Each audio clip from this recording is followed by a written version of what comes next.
है अगर गुरुवर का सानिध्य पाना तो विद्यासागर.गुरु पर जरूर आना।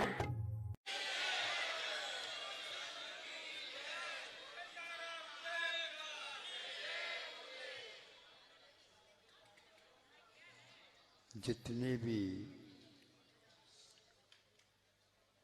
तीर्थंकर होते हैं, जितने भी चक्रवर्ती होते हैं और जो 63 सदा का पुरुष होते हैं, उन्होंने अपने जीवन में कभी भी दुकान नहीं खोली।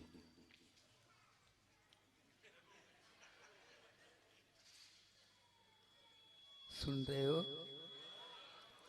दुकान वाले तो अपनी मतलब की बात अच्छे ढंग से सुन लेते।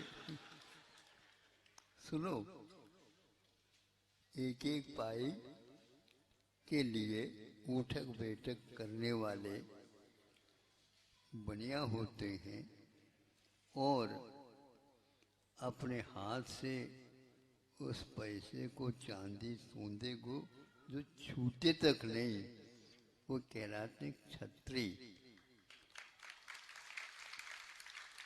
और फिर भी उनके घर में इतनी संपदा है, इतना संपदा है, तो कहाँ पूर्व जन्म से कहीं दुकान खोली थी, अभी तो वो खर्च नहीं हो रहा, ऐसा है क्या?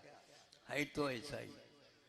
वो जीवन में उन्होंने जो अर्थ पुरुषार्थ किया और उसके फलस्वरूप अब धर्म पुरुषार्थ भी किया और मर्यादित होकर के अपने जीवन यापन किया, इसलिए उन लोगों को 9 निधियाँ, 14 रत्न और 84 हाथ घोड़े और हाथी वैभव इस प्रकार का था।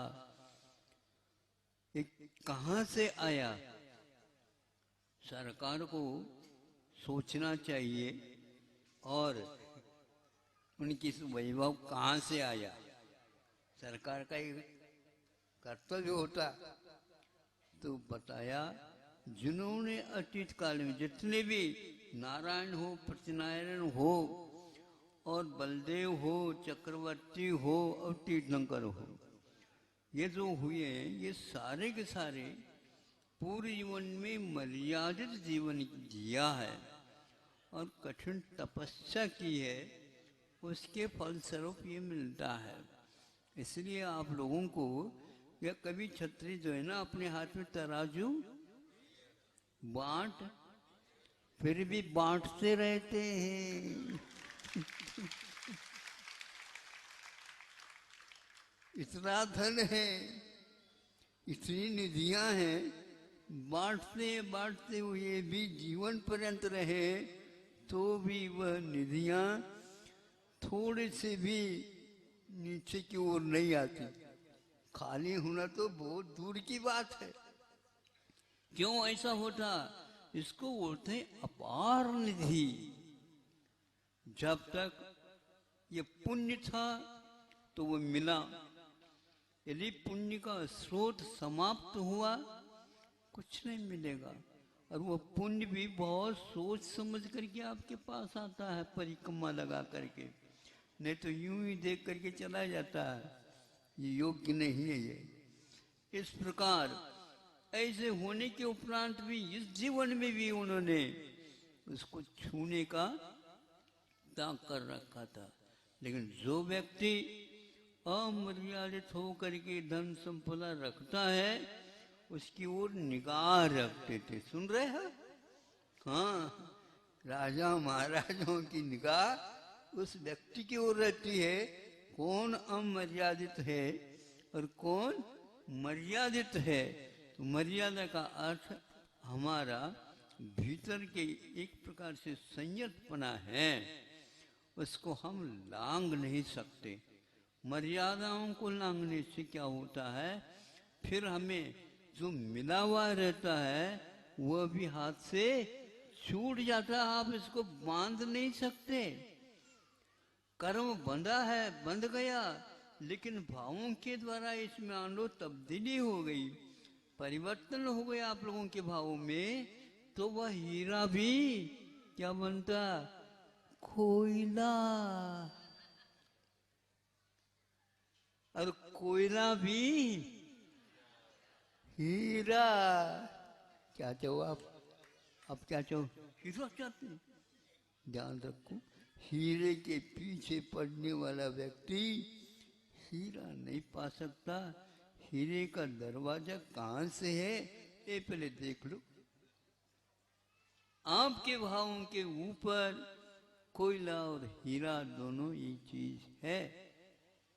इसलिए आचार्य कहते हैं ये महापुरुष कहलाते हैं।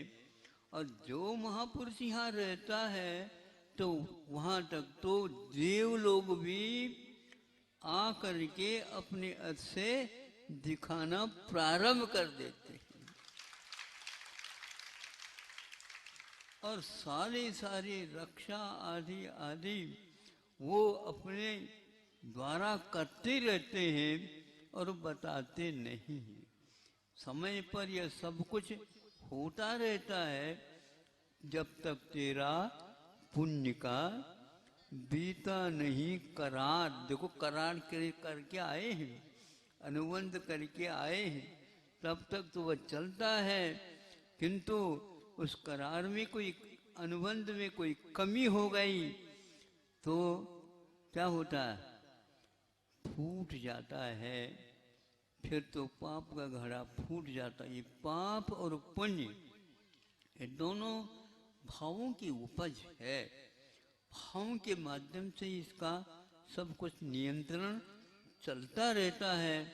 भावों में जो ही कमी आ गई त्यों ही आप कितने भी उसकी रक्षा करो, कितने भी मेहनत करो, तालीम करो, वो कभी भी बढ़ नहीं सकता बिल्कुल। किंतु धीरे धीरे घटना प्रारंभ करता।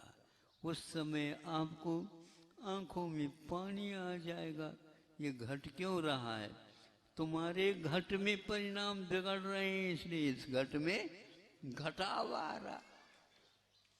घटाव और बढ़ाव बाहर बाजार में नहीं, किंतु अपने ही मन की गलियों में ये खेलता रहता है।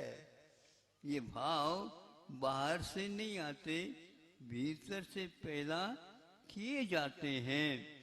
इसलिए आप लोग जो कुछ भी कार्य धार्मिक कर रहे हो वह पुराण पुरुषों को याद करके हमें चाहिए। ये बिल्कुल ठीक है, अर्थ पुरुषार्थ के बिना होता नहीं। लेकिन इन लोगों ने अर्थ पुरुषार्थ ही नहीं किया, किंतु अर्थ पुरुषार्थ जो कर रहे हैं वो ठीक ठाक कर रहे हैं क्या नहीं कर रहे हैं, ये शासन का विषय है। इसलिए ऐसा शासक, ऐसा शासन धरती पर राष्ट्र में हो जिसके द्वारा क्षेमम सर्व प्रजानाम। इस प्रकार ऋषि होकर के भी प्रजा के क्षेम के बारे में सोचती रहती है।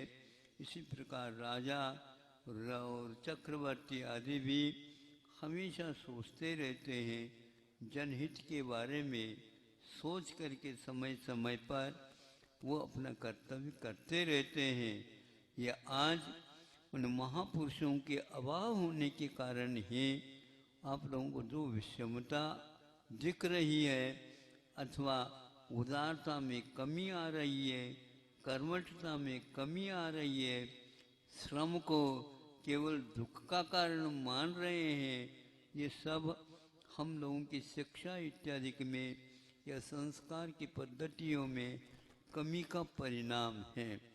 आज कोई भी श्रम नहीं करना चाहता, जबकि श्रमण परंपरा के उपासक हो। श्रमण परंपरा में तो श्रम ही किया जाता है, श्रमण ही उसको बोलते हैं। तो श्रम करते रहते हैं सही दिशा में और सही समय पर योग्य कदम उठा करके उस कर्तव्य का प्रारंभ करके निष्ठापन भी करते हैं। अपने जीवन में भी इसी प्रकार आप लोग पुराण पुरुषों को स्मरण में लाते हुए करना चाहिए। इसलिए बाजार का भाव बाजार में रहता है, किंतु आपके घट में जो बाजार है उसमें आ जाता पहले, तो वहाँ अपने आप ही पानी का उतार और चढ़ाव चलना प्रारंभ हो जाता है। वर्षा काल में वर्षा होती है तो वह नदी का प्रवाह अगले साल तक, जब तक श्रावण और भाद्रपद नहीं आए तब तक तो वह बढ़ाव धीरे धीरे प्रवाह चलता रहता है।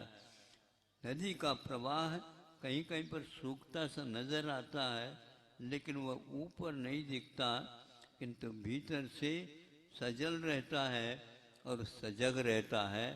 उसकी खोदा खोदी करने से पानी का स्रोत वहाँ तक मिलेगा जहाँ तक सागर नहीं आता। तो सागर से नदी का अनुबंध हमेशा हमेशा बना रहता है। बरसों यदि अकाल भी पड़ जाए तो भी वह अंतर जला के रूप में चलता रहता है, तभी वह प्रवाह ताज़ा बना रहता है। आप लोगों का भी धार्मिक अनुष्ठान हमेशा चलता रहेगा, तो यह बिना मांगे भी और बिना चाहे भी, बिन चाहे बिन जांचे, हाँ, धर्म तो ये धर्म ऐसा है, कल्प वृक्ष कामधेनु और चिंतामणि से भी ऊपर वाला है। कल्पना करने से कल्पतरु, कल्प वृक्ष आपके लिए फल आपकी योग्यता के अनुसार देते हैं। कामधेनु इसी प्रकार कामना करने से वो देते हैं। चिंतामणि रत्न चिंता करने से वह रत्न भी आपके लिए फल देते हैं। किंतु धर्म एक ऐसे कामधेनु है, धर्म एक ऐसा कल्प वृक्ष है, धर्म एक ऐसे चिंतामणि रत्न है जो बिन जांचे बिन चिंतवे, बिना चिंतन के, बिना कल्पना के, बिना मांगे भी आपको देने के लिए तैयार होता है। उस समय में भी धर्मात्मा वो कहता है हम ऐसे नहीं करेंगे, क्योंकि धर्म का अर्जन तो हमने किया, हम मांगे क्यों? आना हो तो आ जाओ, खजाना भर जाएगा, बिल्कुल भरेगा, पक्का है। अब निकालते जाओ तो फिर भी वो बढ़ा ही रहेगा, लेकिन निकालना बंद करोगे तो वहीं कहीं टिका रहेगा। ये पानी का स्रोत होता है, वह हमेशा हमेशा पानी की चरस चलती रही है तो वह पानी निकलता रहता है और बाहर निकाल करके खेत में सिंचाई के रूप में लिया जाता है। नहीं निकालता तो उस दिन उतना ही पानी बना रहता है। ले आप पुरुषार्थ करो, मांगने की बात न करो, यह गृहस्थों का कर्तव्य है। अहिंसा परमो धर्मः।